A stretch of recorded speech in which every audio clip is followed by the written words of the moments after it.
안녕하세요. 저는 30대 초반의 여자입니다. 그리고 5월 달에 결혼을 하는 예비 신부이기도 하고요. 저는 제 인생에 있었던 참 특별한, 참 운명 같았던 만남을 얘기해 보려고 합니다. 아직도 신기한 이 만남이 앞으로 또 어떻게 될지 저조차도 설레이는데 여러분도 한번 제 이야기를 들어주시고 저희가 또 어떻게 될지 한번 봐주시면 감사하겠습니다. 저희 아버지는 소방관이셨습니다. 그게 너무너무 자랑스러웠어요. 학교에서 아버지 직업을 소개하는 시간이 되면 저는 어깨가 이만큼 올라가서 큰 소리로 발표를 했었죠. 저희 아버지는 소방관이십니다. 아주 힘이 세고 위험에 처한 사람도 구하시는 아주 멋진 영웅 같은 분이십니다. 저는 저희 아버지를 존경하고 정말 좋아합니다. 그럼 친구들은 부러움이 가득한 눈으로 저를 보면서 박수를 짝짝 쳤습니다. 선생님께서도 훌륭한 아버지를 두셨다며 제게 박수를 쳐주셨습니다. 저는 롤모델을 적는 시간이 오면 망설임 없이 저희 아버지 성함을 적었습니다. 그리고 7살 때부터 제 꿈은 줄곧 제 아버지처럼 멋진 소방관이 되는 것이었습니다. 제게 아버지는 그만큼이나 위대하고 가까운 존재셨습니다. 저는 아버지를 존경하는 만큼 아버지에 대한 애착도 남달랐습니다. 저녁에 잠을 잘 때에도 어머니가 아닌 아버지랑 꼭 붙어 잤습니다. 그렇다고 어머니를 싫어했던 건 아니었습니다. 아버지를 좋아한 만큼 어머니도 똑같이 좋아했습니다. 하지만 아버지는 교대 근무를 하시니까 밤에 같이 잠들지 못하는 날이 많았거든요. 그래서 아버지가 제가 자는 시간에 집에 계실 때면 꼭 아버지 옆에 꼭 붙어서 잤습니다. 그럼 아버지가 커다란 팔뚝이 제 머리를 올려서 팔베개를 해주시고 이야기를 해주셨습니다. 전래동화가 짬뽕된 이상하고 웃긴 이야기였습니다. 흥부가 제비 다리를 고쳐주는데 갑자기 호랑이가 떡 하나 주면 안 잡아먹는다고 했다가 7 난쟁이가 나타나 구해준다던가 하는 말도 안 되는 짬뽕 이야기였습니다. 그런데 어렸을 땐 그런 게 왜 그렇게 재밌었는지 깔깔깔 거리다가 웃다 지쳐서 잠든 날이 많았습니다. 제가 외동딸이라서 그런지 아버지도 저에게 애정 표현을 아낌없이 해주셨습니다. 쉬는 날이시면 꼭 저를 데리고 나가서 저와 시간을 보내주셨습니다. 학교 끝나는 시간에 맞춰서 데리러 오셔서 같이 빙수를 먹으러 간다던가 눈이 오는 날에는 학원 땡땡이 치고 아버지랑 둘이 즉흥으로 썰매를 타러 간 적도 있었습니다. 그렇게 제게 영웅 같은 아버지였는데 아버지가 저 초등학교 6학년 때 심하게 다치신 적이 있었습니다. 화재 현장에서 어린아이와 할머니를 구하다가 가구가 쓰러져서 등에 심하게 화상을 입고 갈비뼈에도 금이 가셨었습니다. 덕분에 한 달이나 병원 생활을 하셔야 했습니다. 그러니까 다들 말리는데 거기를 왜 뛰어들어요? 가장 속상해 하셨던 건 어머니셨습니다. 어머니가 평소에도 아버지에게 신신당부하던 말씀이 있으셨거든요. 남들이 말리는 일 하지 말고 당신도 가족이 있다는 걸 잊지 말라고요. 저는 아버지의 입장도 어머니의 입장도 충분히 이해가 갑니다. 소방관이 사람 살리는 직업은 맞으니까 불의의 상황에서 먼저 몸을 움직이는 것은 맞지만 목숨을 내놓고 일을 해야 하는 건가 하는 생각에 어머니는 속상하셨을 겁니다. 미안해요, 여보. 그래도 그 아이랑 어르신 목숨 구하셨잖아요. 저도 이만하니 다행이고요. 그러니까 그만 울어요. 나랑 우리 지희가 얼마나 놀랐는지 알아요? 우리 지희 여기 오는 내내 얼마나 울었다고요. 아이고, 우리 지희 그랬어? 아빠가 미안해.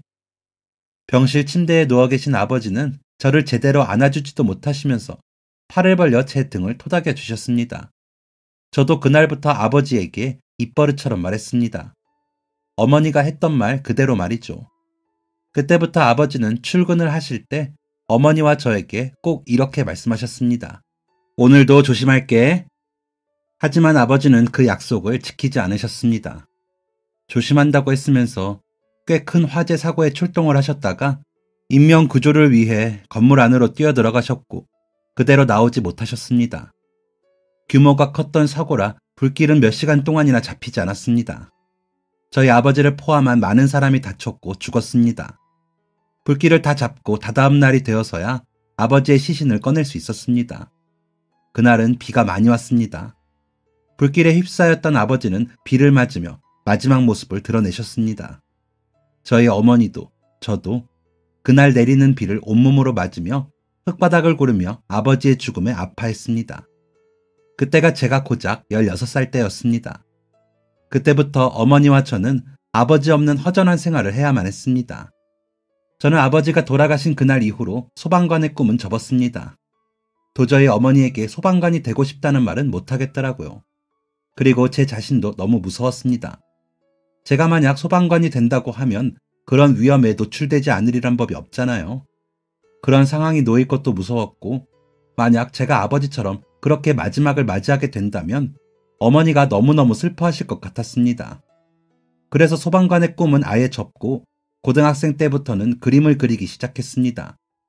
그전에는 무조건 활동적인 것만 좋아했거든요. 그래봤자 초등학생, 중학생 때였지만 저는 여느 남자아이 못지않게 활발하고 체력이 넘치는 아이였습니다. 8살 때는 청소년 축구팀에서 뛰었던 적도 있었고요.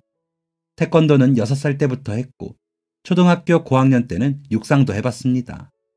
중학생 때도 발야구, 피구, 축구, 농구, 종목 상관없이 항상 체육 수행 평가는 만점을 받았고요. 주말에는 테니스 수업을 듣기도 했습니다. 하지만 아버지가 돌아가신 이후로 그런 모든 게 제게 의미 없이 느껴지더라고요. 소방관을 바라보며 열심히 달렸는데 이제 소방관을 안 할 것이니 모든 게 다 부질없달까? 그땐 마음이 많이 안 좋았나 봅니다.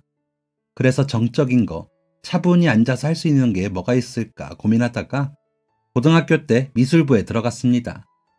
그림 그리는 일은 생각보다 제 적성에 잘 맞았습니다. 공부할 땐 그렇게 엉덩이 붙이고 있는 게 힘들더니 미술할 때는 몇 시간이고 앉아있는 게 나름 괜찮더라고요. 완성된 작품 보면 성취감도 크게 느껴졌고요. 그렇게 미대에 진학을 했습니다. 제가 소방관의 꿈을 포기하고 미술의 길을 걷는 동안 제 마음에 있던 담은 점점 높아져 갔습니다.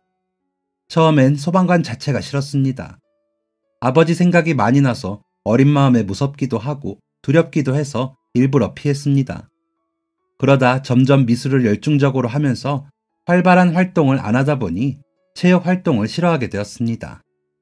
학교 체육 시간에는 필요한 활동 외에는 하지 않았습니다.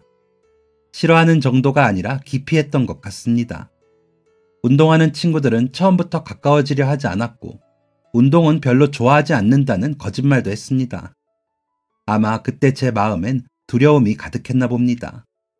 아버지의 죽음은 활발했던 제가 얌전하고 조신한 성격으로 180도 변한 아주 충격적인 사건이었으니까요. 그렇게 미대에 가서 열심히 그림을 그렸습니다. 어머니는 제가 고등학교 3학년 때부터 일을 시작하셨습니다. 저희 이모께서 그맘때 교사직 정년퇴직을 하시고 작은 카페를 운영하셨거든요. 이모랑 사촌 언니랑 운영하셨는데 어머니가 평일 오전에 가셔서 일을 도와주셨습니다. 그러던 어느 날 제가 대학교 2학년 때의 일이었습니다. 그때 1학기가 끝나갈 무렵이라 과제 준비가 너무 바빠서 거의 학교에서 살다시피 하던 때였습니다. 그리고 이모네 카페가 확장 이전을 하면서 평일 오전에만 출근하시던 어머니가 평일 하루 종일 카페 일을 도우실 때였죠. 과실에서 과제에 열중하고 있는데 전화가 왔습니다. 지희야, 엄마 쓰러지셨어. 그 말이 청천벽력같이 들렸습니다.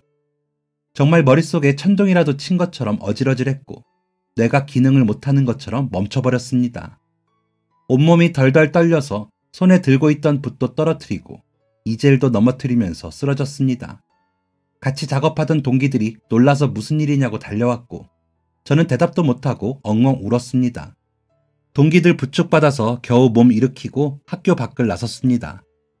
영화 같은 곳에서 보면 부모님이 쓰러지셨다는 소리 들으면 헐레벌떡 한 걸음에 달려가던데 현실은 전혀 아니더라고요. 아니면 제가 이상했던 걸까요? 발걸음이 너무 무겁고 다리에 힘이 하나도 없어서 한 걸음 한 걸음 떼기가 힘들었습니다. 겨우 택시 잡고 어머니가 실려가셨다는 병원 얘기했는데 제가 생각해도 제 목소리가 이상했습니다. 몸이 떨리니까 목소리도 이상하게 나오더라고요. 5년 전 아버지가 돌아가셨던 날의 악몽이 다시 떠올랐습니다. 그때도 비슷한 상황이었습니다. 엄마랑 집에서 저녁밥 먹고 있었는데 집으로 전화가 왔고 어머니 손 꼭 잡고 아버지한테 가는 내내 울었습니다. 그때도 저는 많이 떨고 있었습니다. 어머니도 마찬가지셨고요. 그때만큼, 아니, 그때보다 훨씬 더 마음이 불안했지만 눈물은 나오지 않았습니다. 제가 울기라도 하면 정말 무슨 일이 생길 것 같은 기분이었습니다. 그래서 입술을 깨물어가면서 꾹꾹 참았습니다. 택시에서 내려서도 한참을 헤매다가 병원 응급실로 들어갈 수 있었습니다. 응급실 한쪽으로 이모가 보였습니다. 이모가 제 앞으로 얼른 뛰어왔습니다. 지희야, 왔어? 어머, 왜 이렇게 땀을 많이 흘렸어? 엄마는요? 지금 CT 촬영하러 가셨어. 금방 오실 거야. 왜 그런 건데요? 일하다가 갑자기 어지럽다고 하면서 풀썩 쓰러지더라고. 엄마가 이런 적이 처음이잖아. 너무 놀라서 바로 119 불렀지. 다치거나 한 건 아니니까 너무 걱정하지 말고 일단 기다려보자. 네, 이모. 이모의 말씀대로 어머니는 곧 검사를 마치고 오셨습니다. 제가 걱정한 것과 다르게 어머니는 간호사의 부축을 조금 받을 뿐 아주 멀쩡해 보이셨습니다. 엄마! 어머, 언니 지희 불렀어? 애 바쁜데 뭐하러? 엄마, 그게 무슨 소리야. 내가 엄마 딸인데 당연히 알아야지. 괜찮아? 왜 그런 거래? 괜찮은 거래? 아유, 방금 검사하고 나왔는데 결과가 곧에 나왔겠니? 그냥 빈혈이겠지 뭐. 우리 지희 땀 좀 봐. 뛰어왔어? 나는 엄마 걱정돼서 다행이다. 어머니는 생각보다 훨씬 괜찮아 보이셨습니다. 아무 문제 없으신 것 같더라고요. 괜한 걱정이었구나. 어머니 철분제랑 엽산 좀 챙겨드려야겠다고 생각하고 있었습니다. 검사 결과를 기다리라고 해서 어머니는 응급실 침대에 앉으시고 저와 이모는 그 앞에 앉아서 대화를 나누었습니다. 이제 괜찮은데 가도 되는 거 아니냐? 언제까지 기다려야 하냐? 이런 얘기를 나누면서 기다렸습니다. 아유, 지금 카페 바쁠 시간인데 어떡해. 언니라도 먼저 가봐야 하는 거 아니야? 됐어. 어련히 알아서 잘하고 있겠지. 그나저나 결과는 언제 나오는 거야? 내 말이. 한참을 기다리고 나서야 의사 선생님이 저희 자리로 오셨습니다. 그런데 예상과 다르게 좀 심각한 표정이더라고요. 권영순 씨 보호자분? 네, 전데요. 따님이세요? 네. 잠시. 의사 선생님은 어머니를 흘낏 보시더니 저를 불러냈습니다. 의사 선생님은 응급실 밖으로 저를 데리고 나가셨습니다. 입원하셔서 검사를 더 해봐야 알겠지만 뇌종양인 것 같습니다. 네? 뇌종양이요? 저희 어머니가요? 저희 엄마가 뇌종양이라고요? 확실한 거예요? 지금으로선 거의 확실합니다. 일단 지금 바로 입원하시고 검사 예약 잡으셔서 최대한 빨리 검사받고 수술하시는 게 좋을 것 같습니다. 온몸에 힘이 쫙 풀렸습니다. 내가 지금 무슨 말을 들은 건지 다 꿈이었으면 좋겠다고 생각했습니다. 응급실 밖 대기실에 앉아서 몇 번이고 눈을 질끈 감았다가 떴습니다. 꿈에서 깨기를, 제발 모든 게 거짓말이기를 바라면서요. 하지만 모든 건 현실이었습니다. 정말 참혹한 현실이었습니다. 어머니랑 이모에게 어떻게 말을 해야 할지 모르겠더라고요. 마음속으로 계속 연습을 했지만 어떻게 말해도 두 분이 충격받으실 거라는 것은 변하지 않는 사실이었습니다. 저는 용기를 내서 어머니와 이모에게 갔습니다. 지희야, 왜 이렇게 오래 걸렸어? 왜, 선생님이 뭘 하시는데? 엄마 무슨 일 있대? 어디 심각한 거래? 엄마가, 그러니까 엄마가, 응? 엄마가, 뭐? 왜, 뭔데 그래? 엄마가 뇌종양인 것 같다고. 바로 입원해서 검사받고 수술해야 한다고.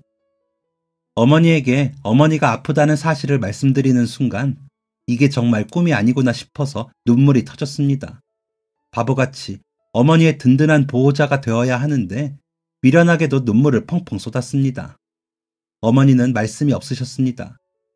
길 잃은 눈동자만이 허공을 돌고 있었습니다. 이모도 충격을 받으신 것 같았습니다. 연신 아이고 아이고 하시면서 눈물을 훔치셨습니다. 또 몇 시간을 기다린 끝에 그날 밤 병실에 올라갈 수 있었습니다. 다음 날, 또 다음 날, 그리고 또 다음 날까지 검사는 계속되었습니다. 며칠 안 있었지만 병원에 있는 것만으로도 굉장히 힘들더라고요. 어머니도 마찬가지셨습니다. 병원에 있다가 더 병 걸릴 것 같네. 이럴 거면 그냥 집에서 왔다 갔다 하면서 검사 받으면 되지 않아? 그러게, 한번 여쭤볼게. 어머니는 혈관 조영술을 마치고 제대로 된 결과를 의사 선생님께 전달받은 후에야 퇴원을 하실 수 있었습니다. 검사 결과 뇌종양이 맞았습니다. 중요한 신경을 건드리고 있어서 수술 부위가 아주 까다롭다고 했습니다. 뇌종양은 재발 위험도 높고 연세가 있어서 여러 합병증도 걱정이 된다고 하시더라고요. 수술이 많이 밀려 있어서 가장 빠른 날짜가 4개월 뒤라고 했습니다. 마음 단단히 먹고 오라고 아주 진지하게 말씀하시더라고요. 그렇게 어머니는 퇴원을 하셨고 꿈같은 4개월을 보내야만 했습니다. 현실감이 없었습니다. 거의 시한부나 다름없었습니다. 저는 급하게 과제를 마무리하고 휴학 신청을 했습니다. 뭐하러 그랬어? 그냥 학교 계속 다니지. 싫어. 학교야 엄마 괜찮아지면 다시 다니면 되지. 지금은 엄마랑 놀 거야. 괜찮아지면 괜찮아질 수 있겠지? 뭐? 무슨 말을 그렇게 해. 당연히 괜찮아질 거니까 아무 걱정하지 마. 저는 어머니와 4개월 동안 한시도 떨어지지 않기로 했습니다. 이럴 줄 알았으면 어머니한테 더 잘할 걸. 아버지도 안 계시는데 둘이 시간을 많이 보낼 걸 하면서 후회가 많이 되었습니다. 엄마, 우리 여행 갈까? 4개월 뒤에 어머니가 어떻게 될지는 모르겠지만 정말 만약에 이 4개월이 어머니와 보내는 마지막 시간이 될지도 모르니 후회 없이 어머니와 시간을 보내고 싶었습니다. 그래서 저는 어머니와 여행을 떠나기로 했습니다. 의사 선생님께서 머리를 항상 조심하라고 하셔서 혹시라도 문제가 될까봐 비행기는 조심스럽더라고요. 그래서 국내 여행을 다니기로 했습니다. 때로는 이모와 사촌 언니까지 같이 여행을 떠났습니다. 부산 가서 보름 동안 바다 보면서 푹 쉬기도 하고 어머니 좋아하시는 게 요리도 많이 먹고 전라도 가서 상다리 부러질 만큼 반찬 가득한 한상 먹기도 했고 좋다는 둘레길도 걸어보고 노천탕도 가보고 정말 하루하루 소중하게 알차게 보냈습니다. 그런데 어머니의 상태가 눈에 띄게 안 좋아지기 시작하더라고요. 수술을 한 달 앞둔 무렵에는 어지러움 때문에 걷는 게 힘드셔서 걷다가 서다가를 반복하시기도 했습니다. 가끔은 걷다가 그 자리에 주저앉기도 하셨고요. 걷는 게 힘들다고 하셔서 수술을 보름 앞둔 날부터는 집에만 있었습니다. 어머니가 집에 계시는 동안도 지루하지 않게 해드리려고 책도 같이 보고 할 줄도 모르는 요리를 열심히 해서 어머니께 만들어드렸습니다. 어머니는 점점 무기력해지셨습니다. 힘들다, 지희야. 밖에 나가지도 못하고 수술날은 다가오고. 엄마, 조금만 힘내. 수술 받고 나면 다 괜찮아질 거야. 지희야, 안방 옷장 제일 아래 서랍 옷 다 꺼내서 안쪽 만져보면 통장 3개 있을 거야. 엄마 병원비는 그중 파란색 통장으로 하면 되고 화장대 아래에 엄마 책꽂이 있잖아. 거기 보면 집 계약서 있어. 내년 초에 계약 만기인데 주인 할머니께서 전세금을 올려달라고 할지 모르겠네. 만약에 전세금 올려달라고 하면 노란색 줄 그어진 통장으로 하면 돼. 그리고 나머지 하나는 지희 네 이름으로 되어 있어. 그걸로 등록금하고 조금 남을 거야. 그럼 그건 졸업하고 우리 지희 회사 면접 볼 때 정장 한 벌 사입어. 하나쯤은 사둬야 돼. 좋은 걸로 사입어. 엄마, 그 얘기를 왜 해? 됐어, 나 몰라. 나 안 들은 걸로 할 거야. 나는 아무것도 모르니까 엄마가 병원비 내고 내년에 전세금도 주인 할머니께 드리고 내 정장도 엄마가 사줘. 난 몰라. 아무것도 몰라. 지희야, 엄마가 없어도 잘 지내야 해. 이모가 엄마 다 생각하고 잘 지내야 해. 알겠지? 이모가 왜 내 엄마야? 엄마가 계속 내 엄마 할 거니까 그런 말 하지 좀 마. 어머니는 혼자 남겨질 제가 걱정되셨나 봅니다. 눈물을 뚝뚝 흘리시면서 말씀을 하시는데 가슴이 찢어지는 것 같았습니다. 어머니는 매일 그렇게 당신의 끝을 얘기하셨습니다. 그리고 저는 계속 부정하기만 했습니다. 어느덧 어머니의 입원을 하루 남긴 날이 되었습니다. 입원 후 몇 가지 검사를 다시 하고 수술을 하기로 했습니다. 그간 보름 동안 집에만 계시던 어머니가 밖에 나가고 싶다고 하시더라고요. 지희야, 우리 남산 갈까? 남산? 엄마 괜찮겠어? 응, 괜찮아. 엄마 남산에 한 번도 안 가봤거든. 한 번 가보고 싶어서. 남산도 안 가보고 뭐 했어, 우리 엄마? 그래, 가자. 아, 우리도 그거 하자, 엄마. 자물쇠에 소원이랑 이름 적어서 걸어두는 거. 엄마도 그거 TV에서 본 적 있어. 그래, 하자. 저와 어머니는 문방구에 들러서 하얀색 자물쇠를 2개 샀습니다. 그리고 저는 그 위에 예쁜 꽃을 꼼꼼하게 그렸습니다. 자물쇠를 가지고 남산에 올랐습니다. 케이블카를 기다리는 동안 어머니께서 힘드셔서 자리에 주저앉으셨지만 어머니께서는 꼭 올라가 보고 싶다고 하시면서 힘을 내셨습니다. 드디어 케이블카를 타고 올라갔습니다. 어머니께서 정말 좋아하셨습니다. 서울이 한눈에 들어온다면서 이렇게 높은 곳은 처음이라고 너무 즐거워하셨습니다. 그런 어머니의 모습을 보면서 저도 덩달아 기뻤지만 마음이 뭉클한 기분은 떨칠 수가 없었습니다. 어머니와 저는 준비해온 자물쇠에 소원을 적었습니다. 저는 빼곡하게 소원을 적었습니다. 어머니가 아프지 않게 해주시고 어머니랑 둘이 행복하게 해주시고 계속 건강하게 해달라고 꾹꾹 눌러 적었습니다. 반면에 어머니는 딱 2줄을 적으셨습니다. 우리 지희 행복하게 해주세요. 엄마 권영순. 눈물이 나오려는 걸 꾹 참았습니다. 저희는 자물쇠를 단단하게 걸었습니다. 소원이 꼭 이루어지기를 바라면서 말이죠. 다음 날 어머니는 입원을 하셨습니다. 조영수를 또 하시고 CT를 또 찍으시고 혈압, 몸무게 같은 검사까지 이틀에 걸쳐 다 하신 후에 수술을 하실 수 있었습니다. 꼬박 12시간이 걸렸습니다. 이모와 사촌 언니와 저는 수술실 앞에서 12시간 동안 꼼짝 않고 기다렸습니다. 빌고 또 빌었습니다. 어머니의 종양이 깨끗하게 사라지기를 빌었습니다. 12시간 끝에 어머니는 수술실 밖으로 나오실 수가 있었습니다. 하지만 깨어나지 못하신 상태로 나오셨습니다. 응급실에서 하루, 이틀, 사흘, 나흘 계속 깨어나시지 못하고 20일째가 되던 날 어머니의 심장은 멈췄습니다. 남산에 갔던 것을 생전의 마지막 여행으로 남겨두신 채 그렇게 어머니는 아주 먼 곳으로 긴 여행을 떠나셨습니다. 참 많이도 울었습니다. 이모에게 사촌 언니에게 안겨서 울다 지칠 때까지 울었습니다.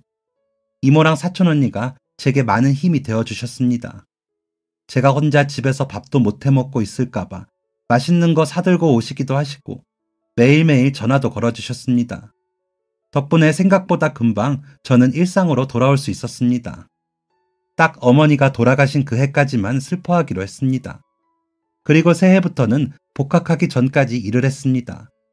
미술학원 보조 강사였습니다. 이제 제 인생 제가 책임져야 하니까 잠깐이더라도 돈을 벌어야만 했습니다. 그만 슬퍼하기로 했지만 매일매일 어머니가 그리웠습니다. 그래서 저는 시간이 날 때마다 어머니와 마지막으로 갔던 남산에 올랐습니다. 그리고 어머니와 같이 걸어둔 자물쇠를 한참 동안 바라보고 내려왔습니다. 어머니가 생전에 남기신 마지막 흔적이니 그곳에 있으면 어머니와 조금 더 가까워지는 기분이었거든요. 그럴 줄 알았으면 살아계실 때 편지라도 한 통 써달라고 할 걸 그랬나 아쉬운 마음도 들었고요. 제가 남산에 올라가는 것은 복학을 하고서도 계속되었습니다. 그리고 졸업하고서도 마찬가지였고요. 마음이 그쪽으로 향해 있어서 그랬는지 신기하게 직장도 그 근방으로 가게 되었습니다. 미술학원 강사였습니다. 저는 출근 전이나 퇴근 후나 시간이 되면 어머니의 마지막 흔적을 보러 갔습니다. 일주일에 한 번씩은 꼭 갔던 것 같네요. 그러던 어느 날이었습니다. 그날은 쉬는 날이라서 서점에 가서 사고 싶었던 책을 사고 또 남산에 올라갔습니다. 저와 어머니의 자물쇠가 있는 곳 앞에 가서 섰는데 옆에 어떤 할머니께서 뚫어져라 자물쇠를 보고 계시더라고요. 그런데 그 자물쇠가 저와 제 어머니의 자물쇠였습니다. 혹시나 하고 몇 번이나 할머니와 자물쇠를 번갈아 가면서 봤는데 분명 저희 자물쇠를 보고 계신 거였습니다. 저 할머니, 이거 보세요? 네? 아, 네. 꽃이 참 예쁘네요. 누가 이렇게 예쁘게 그렸을꼬? 제가 자물쇠에다 꽃그림을 그려놨잖아요. 대단한 그림도 아니었는데 할머니께서 칭찬을 해주시니 기분이 좋기도 부끄럽기도 했습니다. 제가 그렸어요. 에구머니나, 그랬구나. 솜씨가 정말 좋네요. 제가 직업이 이거거든요. 그렇구나. 그래서 여기에 적은 소원은 이뤘어요? 아니요. 소원을 빌 수는 있지만 이뤄주진 않나 봐요. 에이그, 그래도 아가씨 보니까 엄마 소원은 이뤄진 것 같네. 할머니가 제 얼굴을 보시면서 빙긋 웃으셨습니다. 그래 보이나요? 네, 행복해 보여요. 슬퍼 보이기도 하지만. 그렇구나. 할머니는 혼자 오셨어요? 일행분 안 계세요? 괜히 부끄러운 마음에 화제를 돌렸습니다. 주위를 둘러보았는데 할머니 일행분은 안 계신 것 같더라고요. 연세가 지긋하신 할머니께서 왜 혼자 이곳에 올라오셨을까 궁금했습니다. 나는 손주랑 여기 이걸 걸어두었어요. 그런데 어디다가 해두었는지 통 기억이 나지를 않네.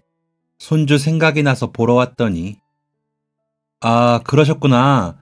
괜찮으시면 같이 찾아봐 드릴까요? 아유, 그러면 나야 고맙지. 할머니는 자물쇠의 색깔만 기억하고 계셨습니다. 저는 그때부터 할머니와 함께 열심히 자물쇠를 찾았습니다. 그런데 한참을 찾았는데도 찾을 수가 없겠더라고요. 거기에 자물쇠가 보통 많아야 말이죠. 그리고 할머니께서 손주분과 자물쇠를 걸었던 게 거의 2년이 되었다고 하셨습니다. 그래서 더 찾기 힘들더라고요. 1시간을 넘게 자물쇠를 찾다가 결국 할머니와 저는 포기를 했습니다. 할머니, 힘드시죠? 아마 이쪽은 아닌 것 같네요. 에이그, 내가 생판 모르는 아가씨만 고생을 시켰네요. 미안해서 어째? 아니에요. 별로 힘들지 않았어요. 내가 진짜 고맙고 미안해서 그러는데 돈가스 사줄까요? 네? 돈가스요? 저 괜찮은데.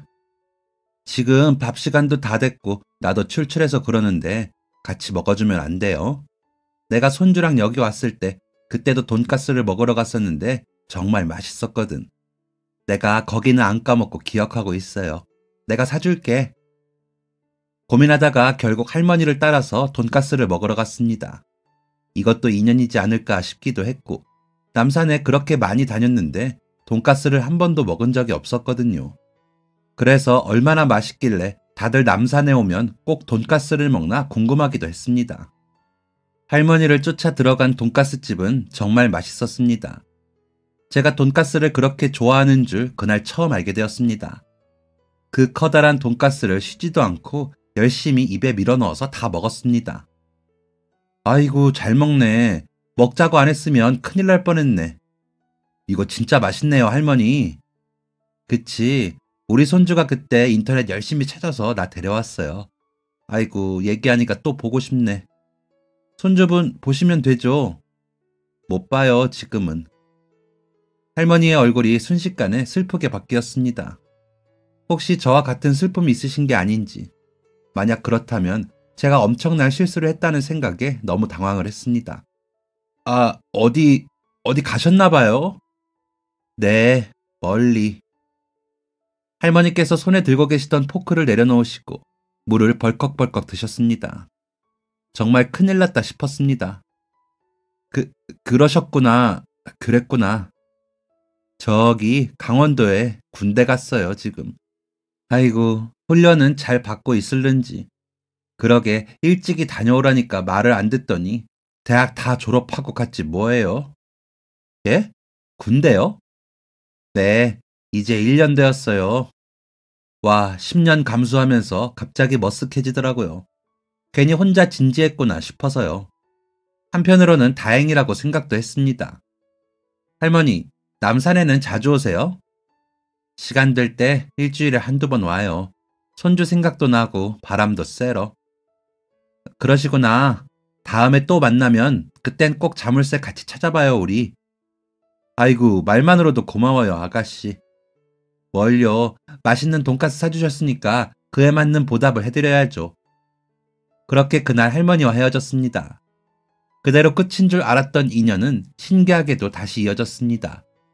일주일 뒤에 다시 남산에서 만나게 되었거든요. 그날도 어김없이 할머니는 자물쇠를 찾고 계셨습니다. 그래서 이번에도 저는 할머니를 도와드렸습니다. 하지만 또다시 보기 좋게 실패를 하고야 말았죠.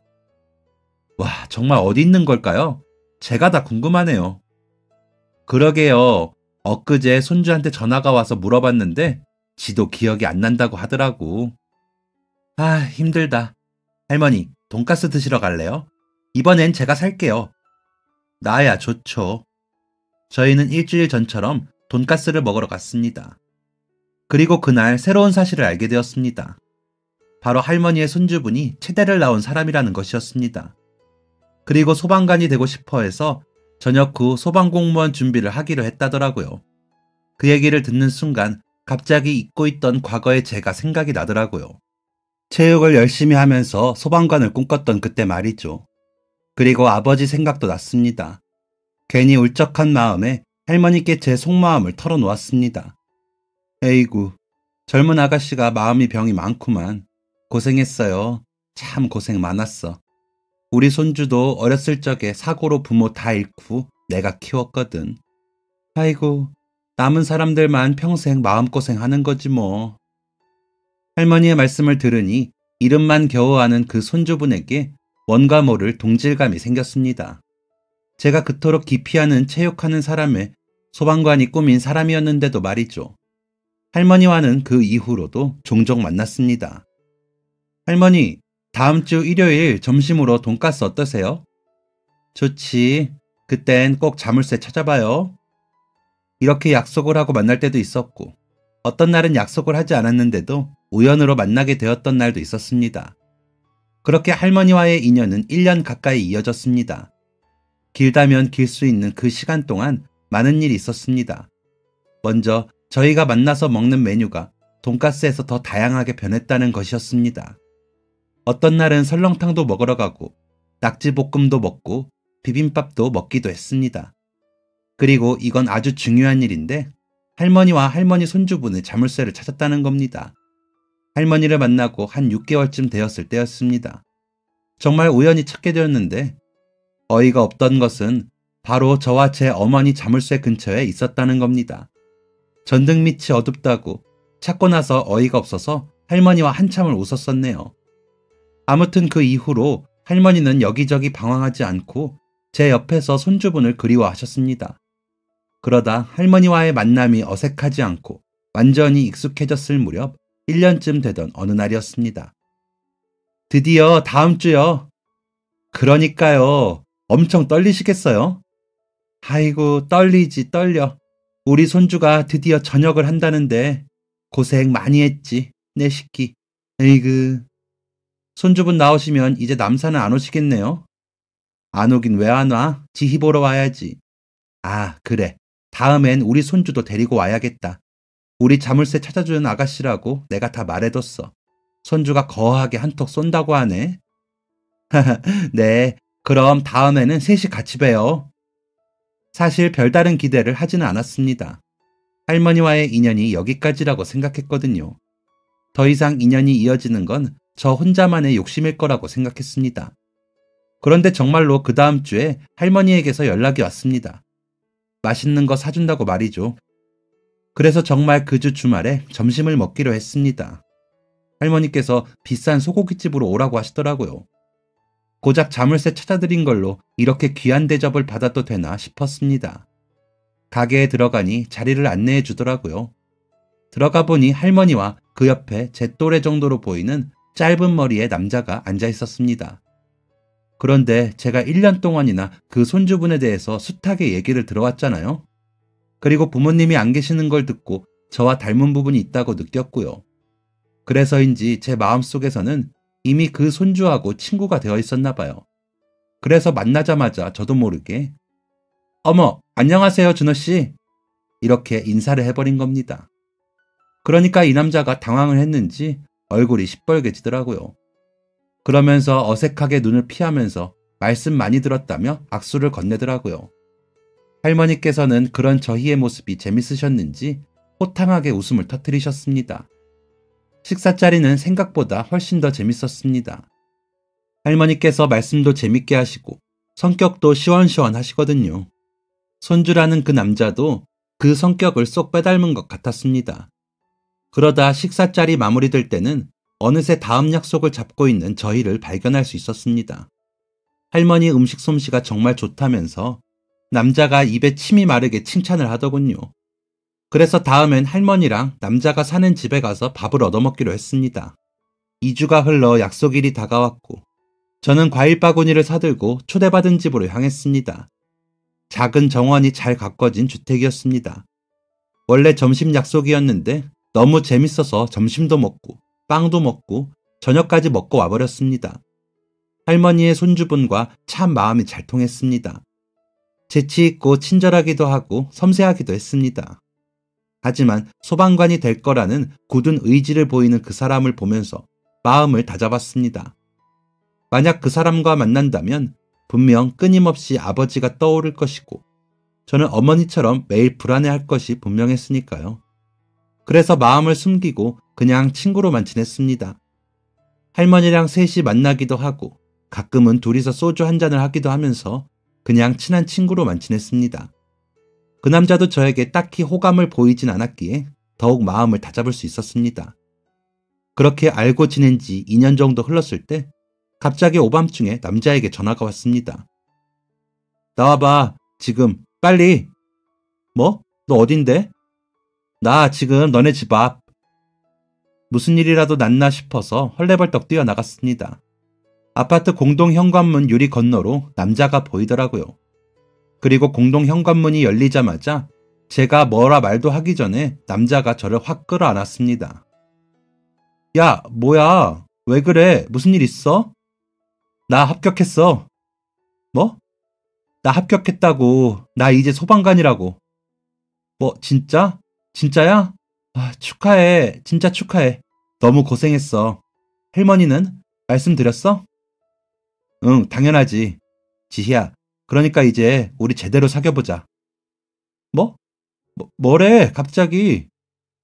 지희, 네가 소방관 싫어하는 것도 알고 어떤 사연이 있는 줄도 아는데 나는 네가 너무 좋아. 그리고 꼭 사귄다고 결혼까지 하리라는 법은 없잖아. 그냥 일단 연애만 해보자. 어때? 야, 그래도 나는... 왜? 나 싫어? 아니, 그게 아니라... 그래, 뭐 연애만 해보지 뭐. 와, 진짜지? 와, 오늘 내 인생 최고의 날이다. 그렇게 저는 절대 만나지 말아야지 했던 소방관과 연애를 시작하게 되었습니다. 제가 좋아하는 사람이 그렇게 당차게 고백을 해오는데 어느 누가 거절을 하겠나요? 홀랑 넘어가 버렸죠 뭐. 연애를 하니 그렇게 좋을 수가 없더라고요. 2년 연애하는 동안 한 번도 싸운 적도 없고 너무 행복했습니다. 간혹 아버지 생각이 나긴 했지만 아버지의 죽음보다 남자친구가 아버지와 닮은 부분이 많아서 생각이 났습니다. 아버지처럼 다정하고 재미있는 사람이었습니다. 그리고 2년 연애를 하고 지난 여름에 프로포즈를 받았습니다. 사실 많이 망설여졌습니다. 그런데 프로포즈를 받는 딱 그 순간에 어머니가 하셨던 말이 떠오르더라고요. 제가 어릴 때 초등학교 6학년 때였습니다. 그때 왜 아버지 화재 현장에 할머니와 아이를 구하려다가 다쳤을 때 있잖아요. 그때 제가 어머니께 여쭤본 적이 있었습니다. 엄마, 아빠가 소방관이어서 불안하지 않아? 안 무서워? 오늘처럼 다치고 오면 어떡하나 걱정되잖아. 그렇지, 불안하고 무섭고 걱정되지. 그런데 왜 아빠랑 결혼했어?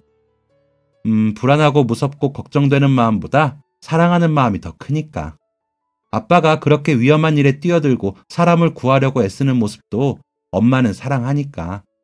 그런 사람이라서 엄마가 아빠를 사랑한 것 같기도 하고. 옛날엔 그게 무슨 말인지 이해가 잘 되지 않았습니다. 사랑은 복잡하고 어려운 거라고 느껴졌습니다.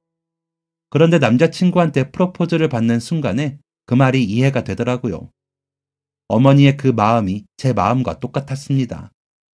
그래서 남자친구의 프로포즈에 승낙했습니다. 제가 무섭고 걱정되더라도 사랑하는 이 남자와 살아보기로 결심을 했습니다.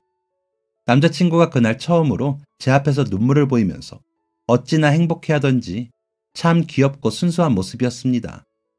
그 황홀했던 프로포즈를 받은 지 벌써 몇 달이 지나 올해 5월에 결혼식을 올립니다. 텅텅 빈 혼주석을 부모님을 대신해서 채워주실 할머니께서는 너무 예쁜 손주 며느리가 들어와서 좋다며 매일 덩실덩실 춤을 춘다고 하더라고요. 저도 너무 좋으신 시할머니와 가족이 되어서 정말 행복하네요. 요즘 청첩장 돌리느라 바쁜데 저희 이야기를 들은 사람들이 다 하나같이 너무 신기한 인연이라고 하더라고요. 네, 저도 남자친구도 할머니도 그렇게 생각하고 있습니다. 또 이런 생각도 들더라고요.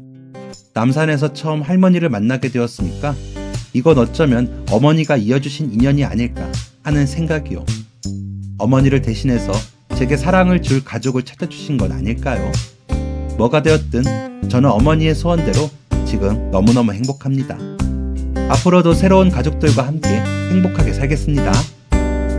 지금까지 사연 들어주셔서 감사합니다. 사연이 재밌으셨다면 구독과 좋아요를 눌러주세요. 감사합니다. 안녕히 계세요.